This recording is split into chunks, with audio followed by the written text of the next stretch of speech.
If I were to issue you 5 new lottery tickets every night for free, would you check the numbers religiously to see if you've won the big money? Now today I'm going to ask you why you're not checking your numbers each and every night. But first, you must recognize that you've been given the tickets. Hola mi amigos, Eli's dad here, and welcome back to Project Eli, where we educate, lead, and inspire. Now, you know, part of being a successful mentee is listening to the advice of the mentor and putting it into practice. Today, I'm going to come right out and ask you directly to try this thinking strategy for selfish reasons of my own. Yeah, you're going to benefit greatly. Yeah, you're going to raise your income. Yeah, you'll become more creative. Yeah, you're going to enhance your relationships. And yeah, you'll experience a simple truth so enlightening that you'll kick yourself for not trying it sooner. But enough about you. Let's talk about me. Me! My second favorite subject next to Eli. Yes, like you, I have a favorite radio station. It is WIIFM.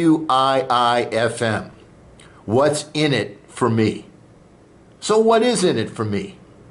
When you and Eli become more whole with this thinking strategy, I will be the beneficiary of some of your good ideas and accomplishments. So do it for me. Therefore, you have my permission to read my lips while I talk with Eli in the next room. You know, Eli, we've spoken many times about how nature and the universe leave clues for us to become successful. If you stop and think about it, the only creature on earth that does not consistently seek to reach the maximum potential, its maximum potential, is man. For instance, how tall will a tree go? Answer, as tall as it can. How far will a whale swim to mate in season? Answer, the average whale swims over 1,600 miles to reach its breeding ground. Now, examples of each species seeking to reach its maximum potential are endless. So what about us? What about you, Eli? Let's seek to reach your maximum potential by employing the most productive thinking strategy. Now, you might ask me, Dad, is this going to be hard to do? The answer, my son, is that it's easier than brushing your teeth. By the way, you do brush your teeth every night before you hit the hay, right? Because I don't know a single individual living in a home that doesn't. In fact, one of the most oft-repeated directives in any household with children is, okay, it's time to wash your face and brush your teeth. Bedtime. Isn't that correct? The habit is born, nurtured, and continued for a lifetime, is it not? To review this habit, you got to go in, rinse off the toothbrush, carefully apply an appropriate amount of toothpaste, and begin brushing. Then you rinse out your mouth, dry your face, and you get under the covers. The whole process is easy, and it takes about 5 to 10 minutes. My point is, my toothy offspring, that developing a habit that you repeat every night for your own benefit is easy to do, and in fact, becomes second nature for us under the heading of personal hygiene. Let's now get to your free lottery tickets. Now, according to Wikipedia, the typical person will dream between 3 and 5 dreams every night, sometimes as many as 7. You don't even have to try, it just happens. Clue alert, your second favorite female parent, Mother Nature, the universe, sees to it that you are always dreaming. Clue alert number 2, this is mother's milk for your brain. When you dream, your subconscious mind is acting in an unencumbered way, filling your head with random thoughts. Whoa! Did I say random? Yes, I did. You see, Eli, virtually 95% of those that sleep do not try and plant a productive seed to be nurtured while they sleep and dream. The seeds that are planted are the last thing that one ponders before the transition is made from a state of consciousness to a state of subconsciousness. The remaining 5% of those that sleep plant a seed of completed desired outcome in their cerebral soil, their burning desire, their singleness of purpose. Then they order their subconscious to ponder different methods and paradigms to achieve that desired purpose. The successful 5%ers are careful not to include a possible solution for achievement. Why? Because when you suggest a solution to yourself as you cross the border, you are limiting the subconscious's ability to seek solutions. You are suggesting a single page when your subconscious mind has the entire encyclopedia at its disposal. You are limiting the ability of a powerful force with handcuffs. So don't tell LeBron that he may only use his left hand while playing the game. Now, when you stop and reflect, the reason that you are challenging your subconscious to think outside the box for a solution is that you have already tried with your conscious mind all of the methods that are inside the box. Don't suggest another one to your subconscious self. As they say in court, Your Honor, that question has been asked and answered. I object. So here's the new bedtime mantra for grown-ups.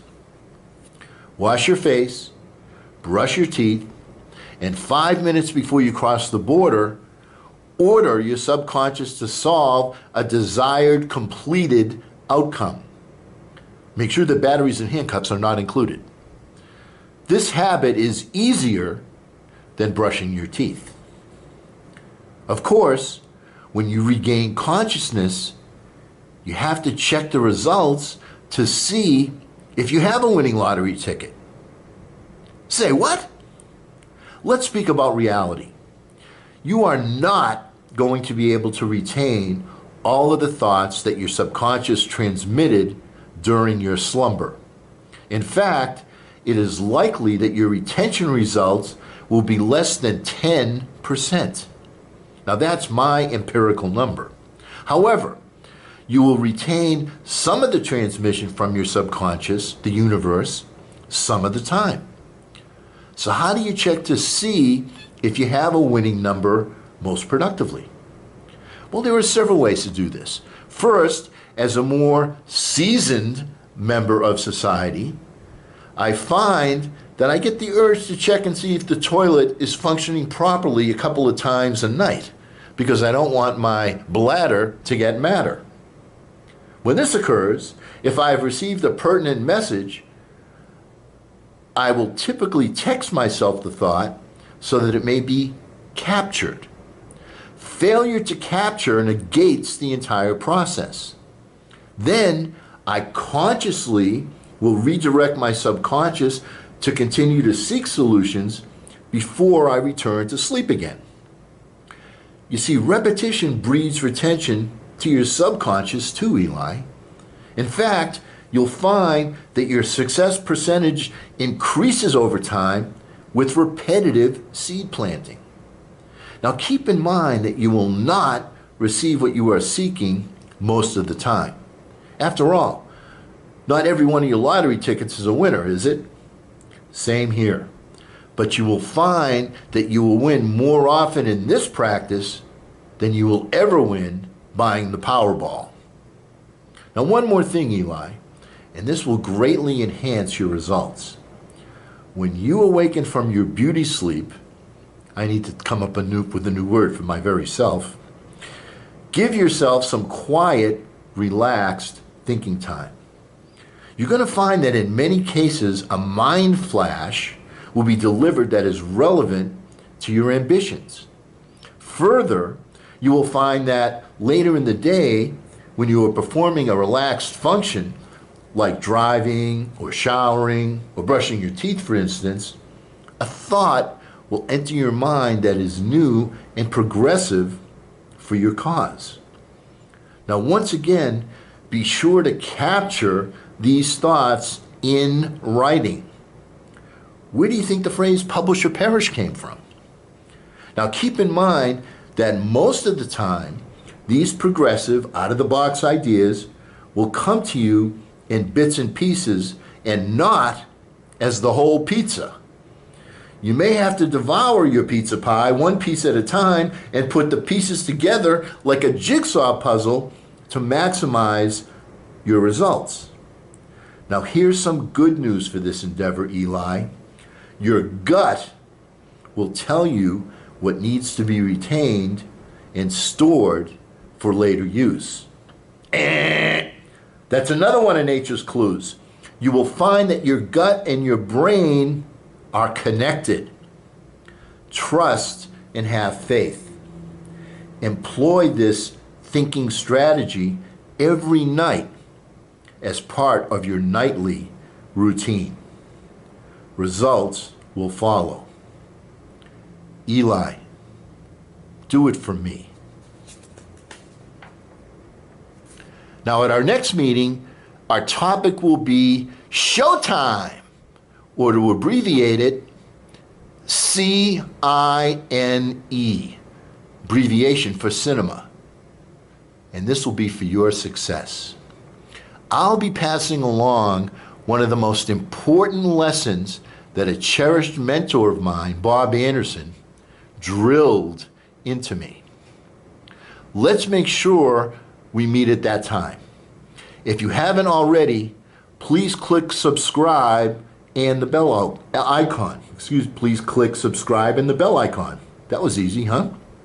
Also, I very much appreciate your feedback and suggestions, and Eli loves it when you click on the like icon. So patronize the kid, will you? Our thought for the day relates to why this thinking strategy will work for you like it did for Einstein, Chaplin, Edison, and many, many others.